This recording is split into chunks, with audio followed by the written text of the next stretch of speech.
Ophelia Glover. I'm a nurse practitioner student and I'm going to perform my head to toe assessment. I have my patient here, Mr. Collins. First, the patient is going to tell me his name and his date of birth. Before coming to the room, I performed hand hygiene. I did my vital signs. Patient's vital signs was within normal limit. I went through his chart to get every important information before coming to see the patient. All right, so I'm in the patient's room right now. I'm going to introduce myself to the patient. My name is Ophelia Glover. I'm a nurse practitioner student. I'm going to perform a head to toe assessment on you. Is that okay? That's fine.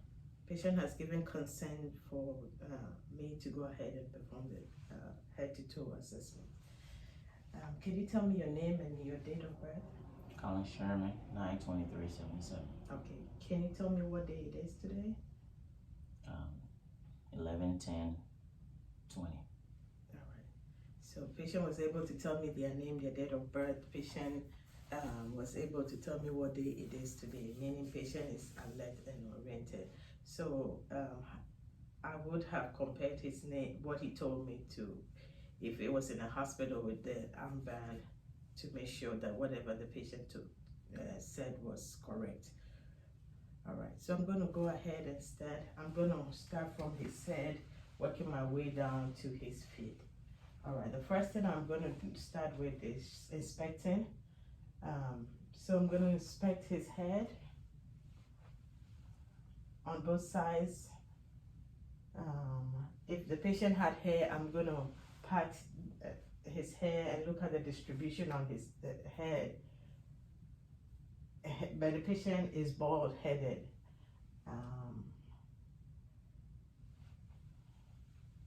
All right, so now I'm going to palpate the patient's head, looking at the shape, the contour, looking for any indentation. Do you feel any pain whilst I palpated your hair? No. All right. Patient denies pain whilst I palpated his head. So I'm going to move down. I'm going to move down to his face. I'm looking at the color on his face. The color should be symmetrical on both sides. Looking at his face, any abnormal twitching or drooling on his face, I do not see that. I'm looking at his eyebrows. All right. I'm going to move down to his eyes. So I'm just inspecting his eyes. I'm looking at his eyelids, looking for any redness, any swelling. It's symmetrical on both sides. The next thing I'm going to do is I'm going to pull down on his conjunctiva. Looking at the conjunctiva, it should be pink and nice. Looking at the sclera, it should be white, no redness, no yellowing or jaundice. All right.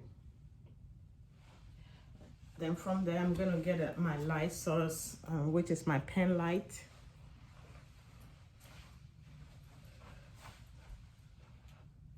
I'm going to check for the reflex of light in his eyes. So coming from the side, I'm going to shine my pen light in his left eye. Shine my pen light in his right eye. The eye should react by constricting bilaterally. And then the next thing I'm going to do is I'm going to check for direct and consensual light. So whilst I shine the pen light in his left eye, the right eye should constrict as well as the left eye. Shine the pen light into his right eye, the left eye as well should constrict as well as the right eye. The eye is equal, the pupil is equal and round and reactive and accommodating to light when I shine the pen light in his eyes on both sides. All right. The next thing I'm going to do is I'm going to check his peripheral vision by confrontation. So I'm going to move my hands from the side. Ask the patient if he can see my hands. Do you see my hand? Yes. Move my hand. Do you see my hands? Yes. Coming from the bottom, do you see my hands? Yes. Posteriorly from the right side, do you see my hand? Yes. All right, so the patient peripheral vision by confrontation is intact. All right. The next thing I'm gonna do, I'm gonna check my 6 cardinal gaze of view. So having the pen light in front of me, I'm gonna move the pen light in different direction. Follow your eyes, looking at my nose or my eyes. Follow your eye to whichever direction the pen light goes. So I'm moving it up to the center, to the side, to the center again, side, up, down, center, down, up. All right, so the patient was able to follow the direction of my pen light, meaning his extramuscular muscle was intact. All right, the next thing we're gonna do the fundoscope exam. So I'm gonna get my ophthalmoscope. I'm gonna turn my ophthalmoscope on.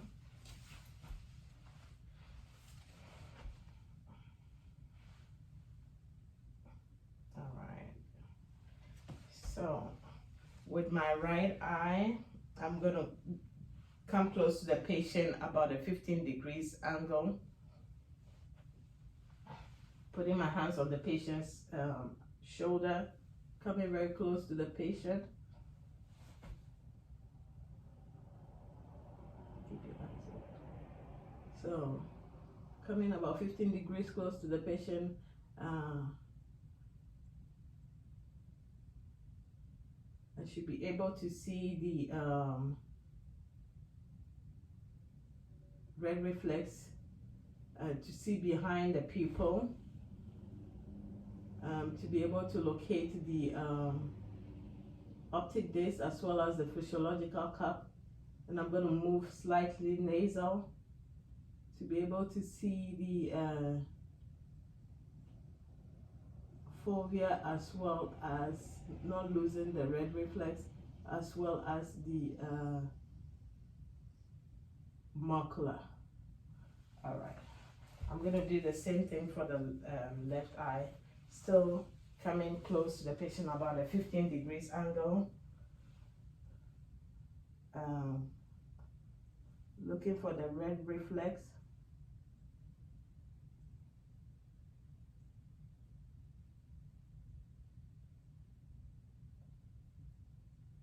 Looking for the red reflex.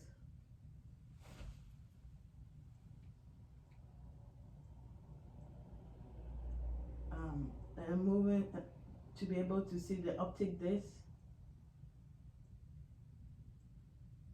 the physiological cup, and then moving slightly nasal to be able to see the macula as well as the fovea. So having my red reflex in contact. The red reflex is usually yellow or orange. All right. We're still working our way down. So from the eyes, we're going to move to the ear. Still inspecting the ear. The ear should be symmetrical on both sides. The color and the shape of the ear should be the same. Just looking at the external ear or pinna. And then I'm going to palpate. Looking for any drainage. Do you feel any pain? No. All right.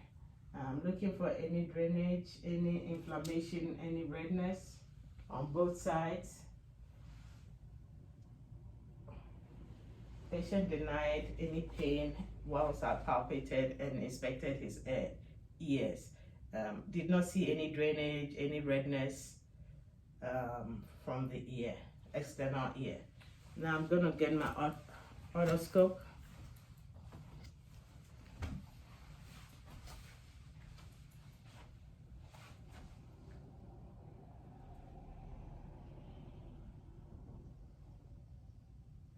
I'm gonna get my otoscope. I'm gonna still checking for any drainage, any inflammation, any infection. And then I'm gonna pull up and back on the pinna and then insert my otoscope into the patient's ear. Still looking for redness, any bulging, drainage, inflammation. With my light source, I'm looking for the bony promise, and then looking at the tympanic membrane. It should be shiny a gray color. Do not see any drainage. And patient denied pain whilst I look inside the ear on the right side. I'm gonna do the same for the left ear. Still pulling up and back on the pinna, checking for any inflammation, any infection.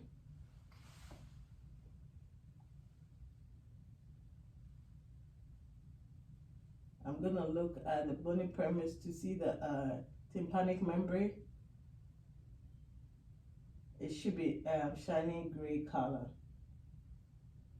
Do not see any bulging, any inflammation or redness or drainage. All right.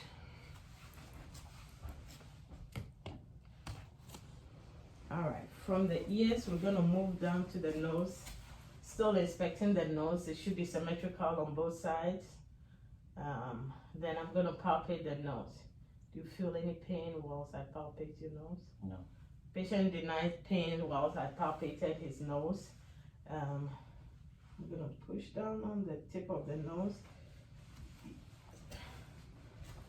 All right, I'm still gonna get my Lysol, my otoscope. I'm gonna inspect the internal of the nose.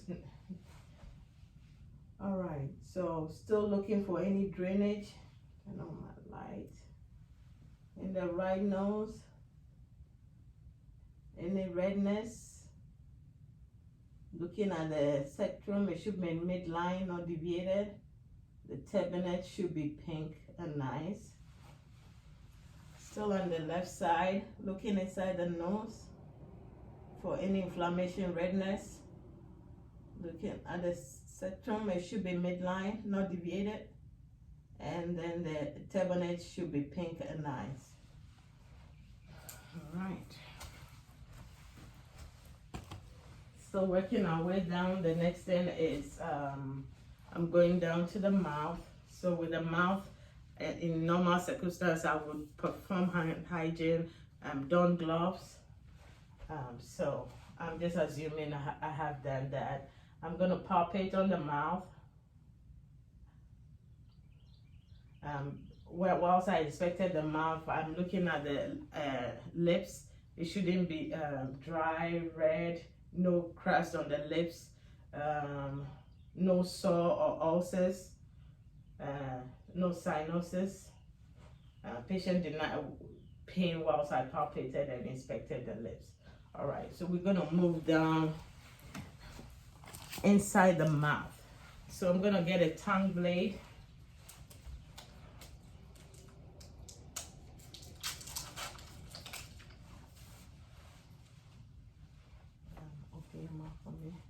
So with my tongue blade, I'm gonna depress on the tongue, looking at the mucosa.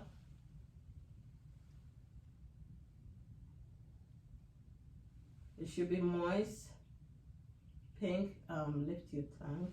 Looking under his tongue, looking at the ducts, no ulcers. Looking at his dentation, no dental caries. Put down your tongue. Looking posteriorly, looking at the hard and soft palate, the tonsil, the pharynx.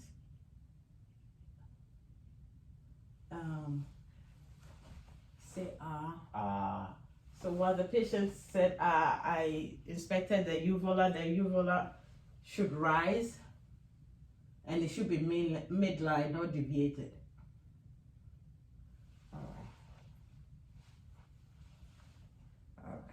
So after inspecting the mouth, I'm gonna put my tongue blade aside and don my gloves, perform hand hygiene, and then continue with my assessment. All right. Still working our way down, moving down to his neck. Just inspecting his neck. It should be midline. The trachea should be midline. Looking at his thyroid gland, it should be midline, not deviated. Looking at the veins on his neck. Not seeing any protruding jugular veins. All right, now I'm going to palpate the neck. You feel any pain? No. And I'm going to palpate the trachea as well as the thyroid gland. All right, with the thyroid, I'm going to let him, just sitting behind the patient, I'm going to let him swallow and then palpating on both sides. Swallow for me. Once I palpated, I expect to see the thyroid rise symmetrically. All right. And the next thing that I'm going to do is I'm going to check for his lymph nodes. So I'm going to start from his pre-auricular, post-auricular, tonsillar, submandibular, submental, right under the chin. Still working my way. Anterior clavicle, posterior cervical, deep cervical. Usually it's not palpable. Well, ask him to turn his neck to see if I can palpate it, but usually it's not palpable. The occipital lymph node, still working my way. I'm coming up to his superior clavicle.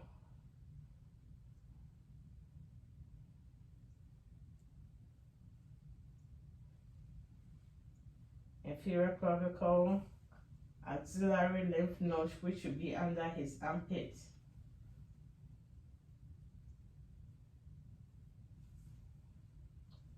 All right. I did not feel any lymph nodes. Usually the lymph nodes are small, pear-shaped and mobile and shouldn't be tender. Did you feel any pain whilst I palpated your lymph nodes? No. Okay. Patient denied pains while I palpated his lymph node. All right, the next thing we're going to perform range of motion in the neck. So move your neck side to side, up, down. All right, patient was able to perform a range of motion in his neck with no difficulty. The next thing is I'm going to palpate his carotid arteries, but this is an artery that we do not palpate together. I'm going to palpate one at a time.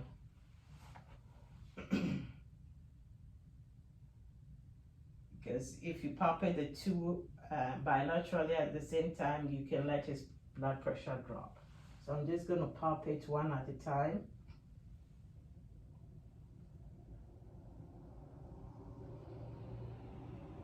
And it should be a +2 on both sides. All right. Since I palpated his carotid arteries, I'm going to with the bell of my stethoscope, I'm gonna auscultate his arteries, carotid arteries, and with the bell of my stethoscope on the upper and then the lower extent, listening out for any brewy sound.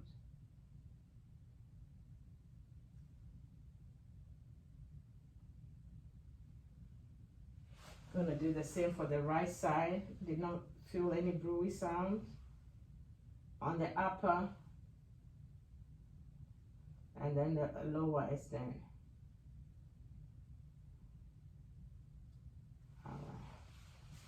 All right. Still working our way. I'm going to 10 on this side. I'm going to work my way down to his posterior chest wall just by inspecting. Sit a little bit. Just by inspecting his posterior chest wall. Still looking for any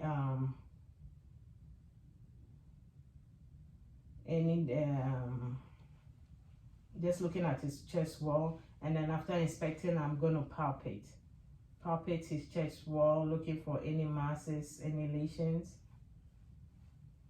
As the patient whilst I palpated if he feels any pain or tenderness, pressure whilst I did that. Did you? No. So I'm still gonna palpate his spine, moving down inch by inch on his spine. You feel any pain? No. Tenderness? No. So I'm palpating the patient's spine. All right, patient denied pain whilst I palpated his spine. The next thing is I'm gonna percuss his posterior chest wall. I'm staying away from his clavicle. Staying away from his scapula. I'm gonna palpate the midline symmetrically on both sides.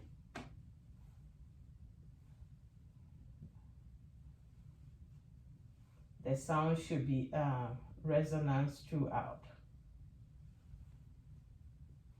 On both sides, symmetrically. Throughout, the sound should be resonance. All right. So on his chest wall, I'm gonna perform a diaphragmatic expression. So around his 10th rib cage, I'm gonna ask the patient to breathe in and out and hold it. Breathe in and out and hold it. So around the 10th rib cage, I'm gonna percuss. As soon as the sound changes to dullness, I'm gonna mark that point. And I keep percussing down. When the sound changes to dullness, I'm gonna mark that point as well and measure the distance between the two. Usually the distance is about 4 to 7 centimeters. It tells me how the lungs expands on deep inspiration and expiration. All right, the next thing I'm going to perform is I'm going to perform the CVA, the costovertebral angle. So what I'm going to do, I'm going to take my non-dominant hand, place it around the 12th rib cage, and then I'm going to make a fist with my dominant hand and strike. Did you feel any pain whilst I did that? No. I'm going to do it on both sides. So do it on the right side as well, around the 12th rib cage. Take my non-dominant hand, make a fist and strike. Do you feel any pain? No. All right, patient denied pain whilst I did the CVA. Usually if they have any pain whilst I did that, that would tell me that probably the patient has some kidney disease that needs to be worked upon. All right, so you can sit down. All right, so we're moving to the anterior chest wall. I'm just looking at, inspecting his chest wall, looking at his work of breathing, whether it's labored. The rhythm should be the same pattern. He's not using his axillary muscles.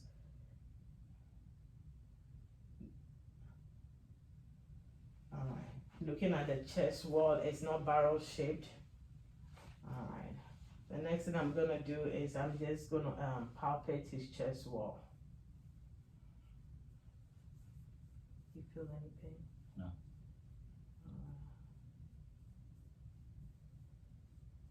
All right, still percussing his chest wall. Still the sound should be a resonance on his chest wall.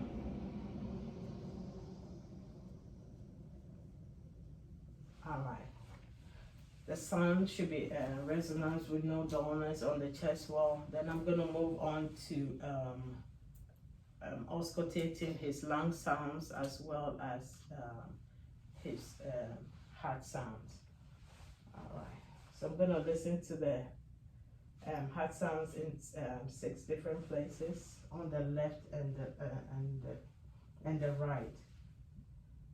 Listening out for any adventitious sounds, any wheezing, any crackles. any strudel, any rhonchi.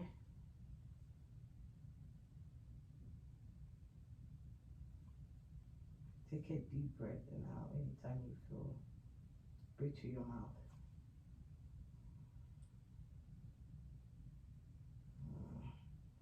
Listening to his lungs.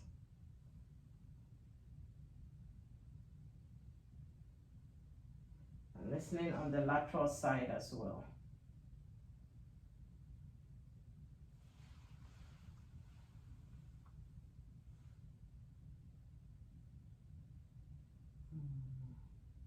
In and out.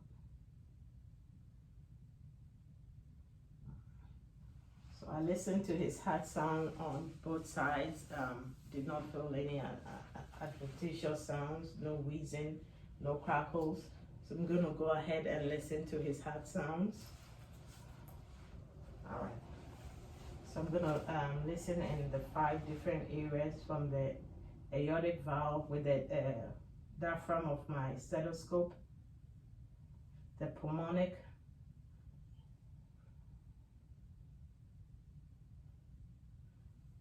moving down to around the third intercostal space, the Eps point,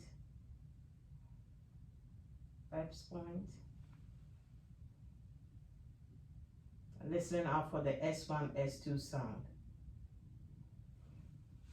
And moving down to his tricuspid valve, then around the mid-clinical, moving to on the left side to the mitral or the apex.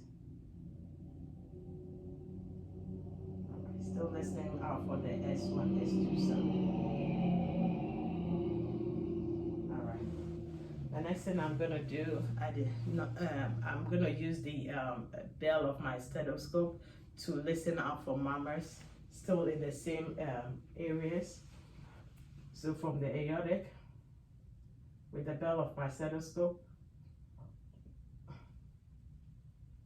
to the pulmonic, listening out for murmurs. All right,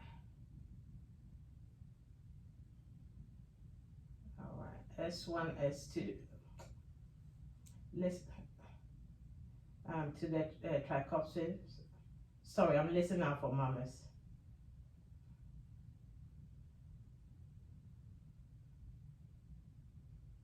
And then the mitral or the apex.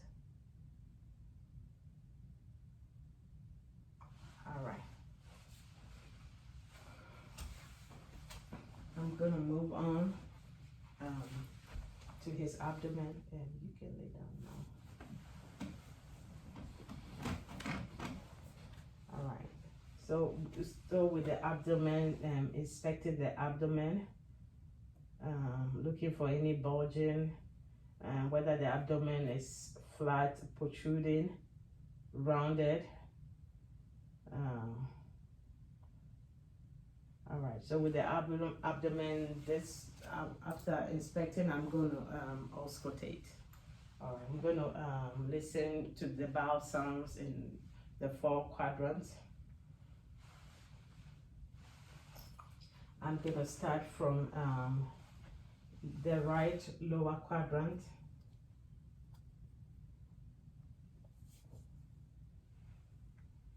right upper, left upper, left lower, and the bowel sounds usually about 5 to 30 beats per minute. Listening out for hyper, or normal bowel sounds. All right. After listening to the bowel sounds, now I'm going to palpate his abdomen. I'm going to do light palpation as well as deep palpation. So I'm going to palpate your abdomen, okay? Okay. Do you mind if I pull up your shirt a little bit? So I'm just going to palpate his abdomen, looking out for any hernia, Any masses, lesion?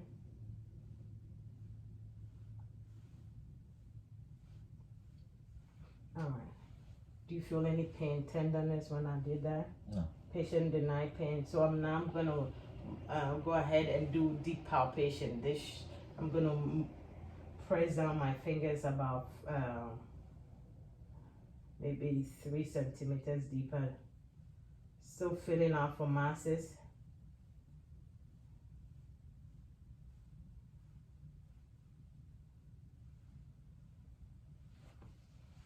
All right. I did not feel any masses whilst I palpated his abdomen. The next thing I'm gonna do is I'm gonna palpate the liver edge. So I'm gonna ask the patient to take a deep breath and hold it around the 12th rib cage or the last rib cage. I'm gonna with the tips of my fingers, I'm gonna do the hook method. Take a deep breath and hold it to see if I'll be able to palpate his liver border. I did not. Usually, if you do that, you could sometimes feel the liver border hit the tip of your fingers, but I did not feel that. And then I'm gonna palpate his spleen. Take a deep breath and hold it. I cannot feel the spleen whilst I palpated the spleen. The spleen usually is not palpable unless the spleen is enlarged. All right. The next thing I'm going to do, I'm going to percuss his abdomen.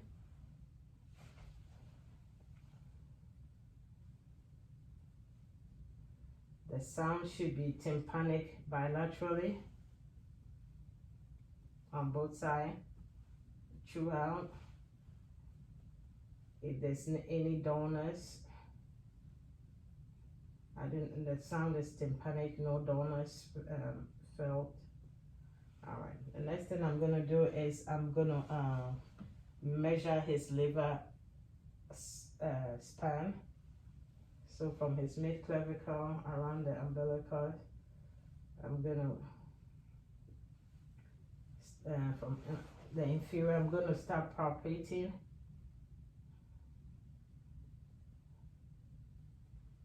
Still listening out for the tympanic sound.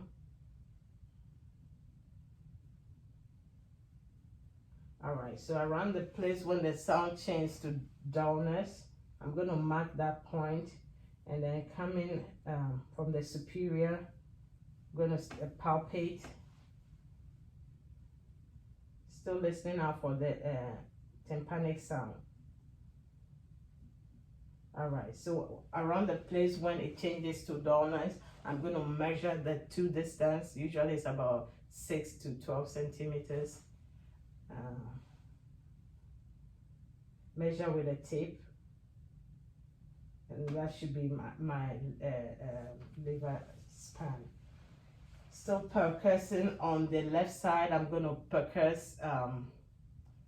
So whilst I did that, the patient should have held his breath whilst I did that. So he should have taken a deep breath in and out and held it whilst I palpated. And then listen out when the sound changed from tympanic to dullness, and then mark the difference. Yeah, so with the spine, I'm going to do the same thing. The patient take a deep breath and hold it. In, out, and hold it. All right. So I'm going to percuss the spleen on the axillary side. It should be tympanic throughout. No dullness should be felt. If I feel any dullness, meaning that the spleen is enlarged. All right. The next thing I'm going to do is I'm going to check for the aortic pulsation. So above the umbilicus, I'm going to move about 2 inches up. Move to the left side. Feeling out for the strongest pulsation. When I find the strongest pulsation, I'm going to mark that point then move laterally, still palpating. Keep my fingers here and then still palpate. When I feel the area of the pulsation not being too strong or the least pulsation, I'm going to mark the difference between the strong pulsation and the least pulsation, and then measure the distance. Usually the distance is about 3 to 4 centimeters. All right. So we're done with his abdomen. Whilst the patient is still laying down, I'm gonna palpate for the inguinal nodes. Still palpating his inguinal nodes. Any pain, tenderness? No. Okay, patient denied pain. So with my stethoscope, I'm gonna listen out for his the bell. I'm gonna listen out for any brewy sounds on the femoral artery.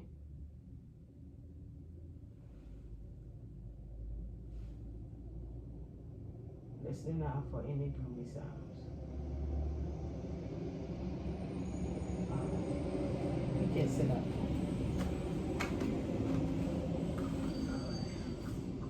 Still working our way. I'm gonna inspect his upper extremities. The color should be the same on both sides. I'm gonna feel the warmth on his arm. The color, the distribution of hair should be the same. I'm gonna palpate his arms. Still looking for any lesions. All right. The next thing I'm gonna do, I'm gonna perform range of motion in his arms. So side, up, down. Any pain? No. Perform range of motion in his hands, sides, up, down. All right, patient denied pain whilst I did range of motion in his hands. I'm going to check for the capillary refills in his fingers. It should return within 2 seconds on both sides. All right, now we're going to perform muscle strength. Yeah. So push again, squeeze my fingers. All right, he has strong muscle strength. And push against my resistance. All right, and then this way. Muscle strength in the upper extremity. Shred your shoulders against my resistance. Up. All right. Muscle strength in the upper extremities is a +5 on both sides. All right. I'm gonna feel your pulses. So I'm feeling his radial pulse. Should be a +2. Feeling his brachial pulse, a +2 as well. All right, the next thing I'm gonna do, I'm gonna check for deep tender reflex in his bicep. So I'm gonna take my my tuning fork, my hammer, placing my thumb on his brachial. I'm going to strike my thumb, and then I expect to see the bicep contract or see the hand jerk. I'm going to do it on both hands.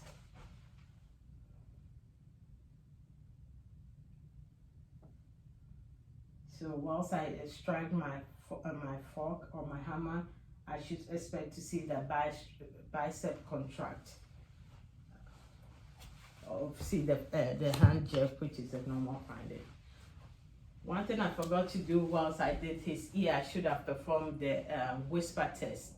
So with the patient occluding, so I'm just going back to do that one. It just came okay to me. So with the patient occluding one ear, occlude your left ear, I'm going to whisper a 2 syllables word on the other side. And then the patient should be able to tell me what I said. Apple banana. All right, occlude your other ear. Please. visible. All right, so I did the whisper test and the patient was able to tell me what I said. If he wasn't, I would have gone ahead to, if it was abnormal, I would have gone ahead to do the Weber test, whereby I strike my tuning fork and place on the top of his head, and he should hear the sound. If it's normal, he should hear the sound on both sides bilaterally. All right, so I just had to go back to do that one. So I'm going to continue. I'm done with his upper extremities. I'm still working my way down, still inspecting his lower extremities, looking at his legs, looking at the head distribution on his legs should be the same. The next thing I'm going to do, I'm going to palpate. So I'm just palpating his legs, looking out for any edema. On both sides, on both legs. I'm going to feel for his pulses. I'm going to feel his epithelial pulse, should be a +2. I'm going to feel his dorsalis spidal pulse, a +2. His posterior should be a +2 on both legs. Dorsalis spidal and posterior tibial pulse, all a +2. I did not see any edema once I palpated his leg. No sores, no lesions. All right. Still checking for capillary refills on his toes. It should return within 2 seconds. All right. I'm gonna perform and check for muscle strength. I'm going to check for muscle strength in his lower extremities.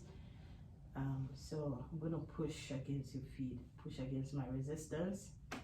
All right, on the other side, checking for muscle strength in his lower extremities. It was a +5 in his lower extremities. All right, you can leave that for me.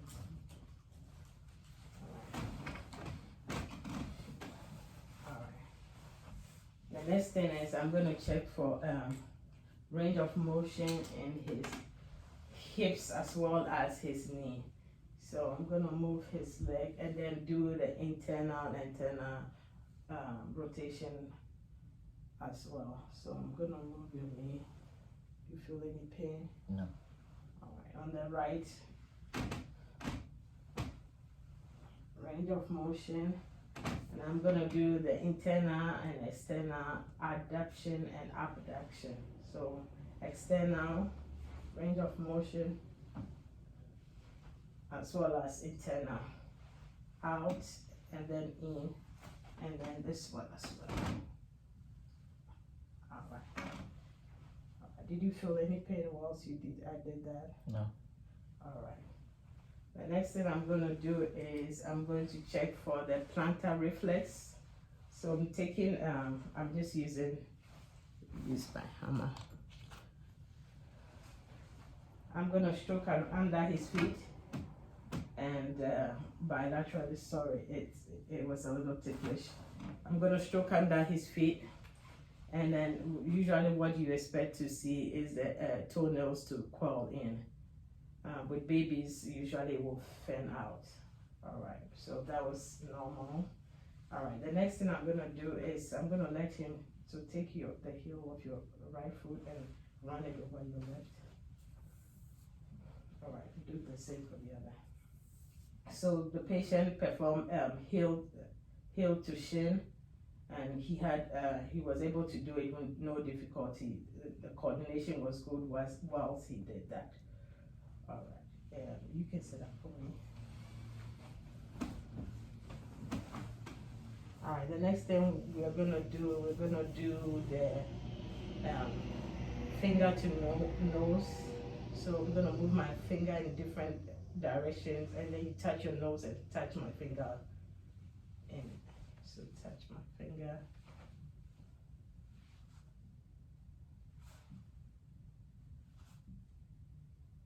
All right, do it for the other one as well.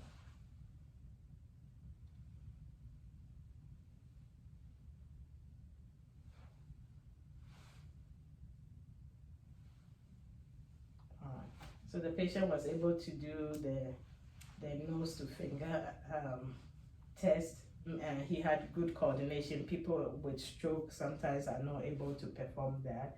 All right, stretch out your hands for me, straight like this. All right, I'm looking out for any arm drift whilst he stretched out his arms. Okay, I do not see any drift. Okay, stand up. Close your eyes and do the same thing. Still looking out for any drift whilst he did close his eyes and then stretch out his arm. All right, I did not see any drift, meaning his lumbar test was negative. All right, you can sit down. Okay, so you keep standing. I need you to walk with your heel to toe.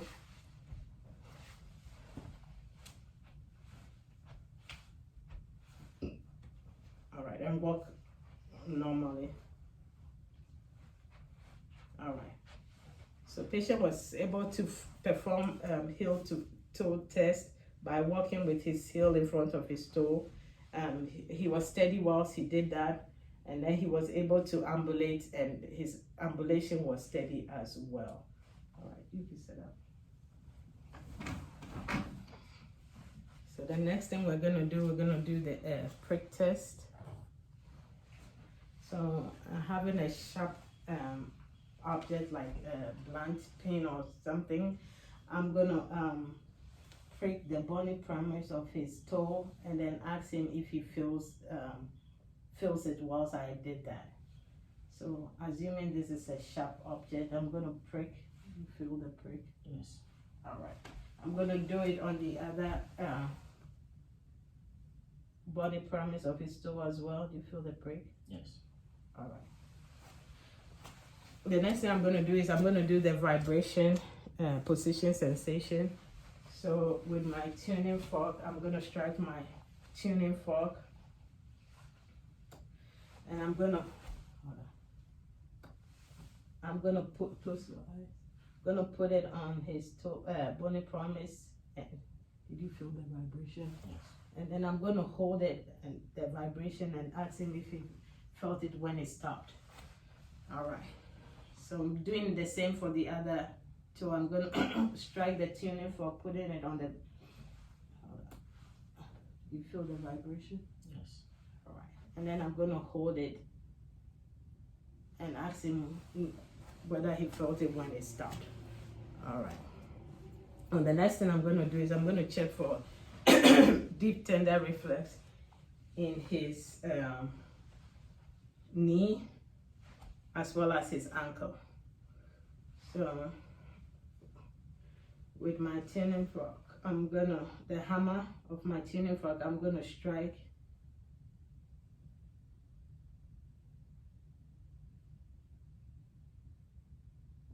Did you feel me? All right.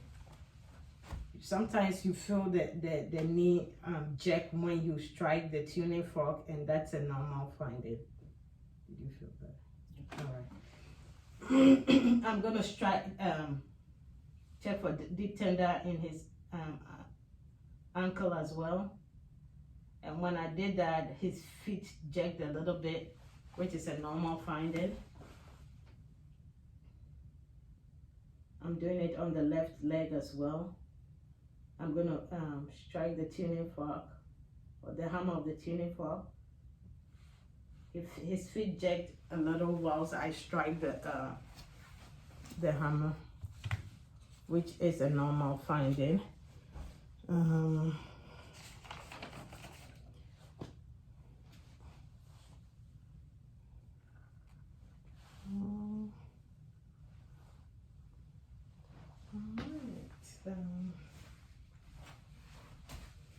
We did a range of motion in your feet. We checked for muscle strength in your feet. The next thing I'm going to do, I'm going to listen to his back. I did not do it on the first time. So I'm going to listen to, still listen for the lung sounds on his back. If you did. All right. So just like I did for the anterior chest, I'm going to do it posteriorly as well. listening out for the lung sounds. Still listening in the 6 areas with the diaphragm of my stethoscope. Take in a deep breath and out. All right. In, out. In, out. In, out.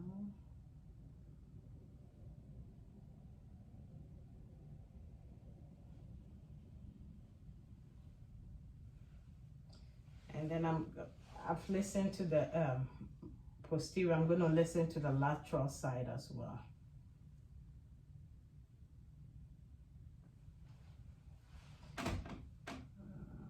In and out, deep breath. All right. Still listening out for any adventitious breath sounds. I do not feel that. Any wheezing, any crackles. And then, so whilst I palpated his chest wall on the back, I should have palpated the lateral side as well, bilaterally. Still listening out for the resonance sound on both sides. All right, I think I've covered everything. Thank you for allowing me to use you for my assessment. Any questions? No. All right, I'm done with my head to toe assessment. Thank you.